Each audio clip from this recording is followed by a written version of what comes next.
Meditation, that effortless spiritual practice where you sit down, close your eyes, and enter a blissful state of higher consciousness, where all thoughts cease and we become calm, free from distraction, and at one with the universe.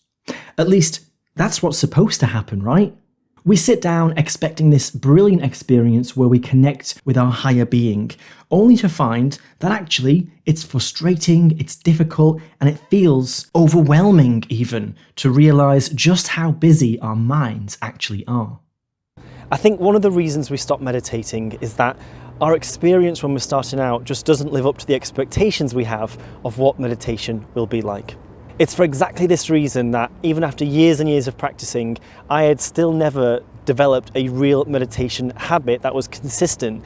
I would start, I would struggle, and I would stop. So what do we do? Well, for a start, we keep going. We persevere with our practice, and we understand that it's not always going to be fun. You see, there's typically 3 phases of a meditation.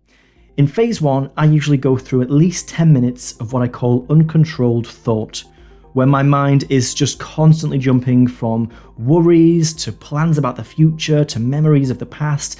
It's like a toddler that can't stop running around, and the more you try and get it to behave, the more energetic it becomes. The only thing we can do in this situation is let our mind tire itself out. And by allowing this phase to just happen in its own time, we eventually hit phase 2. I call this phase alternating awareness.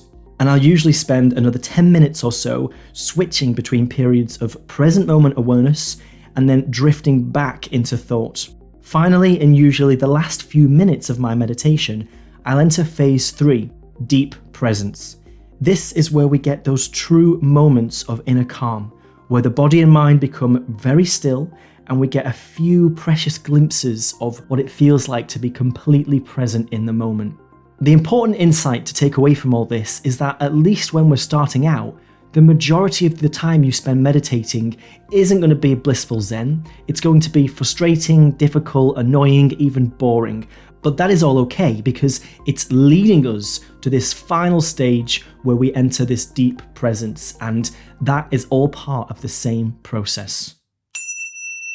So there you have it, guys. That has been a massive help for me recently, this simple understanding that at least when you're beginning, the majority of your meditation practices are not going to be this immediate Zen-like experience. They're going to be a struggle, they're going to be frustrating, they're going to be annoying.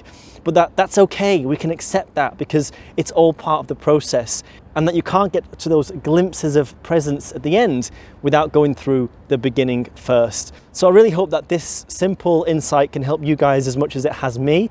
Please let me know in the comments what you think about all this and whether you struggle with meditation the same way I did. Please also consider subscribing, and you will get much more content on meditation, philosophy, and personal development.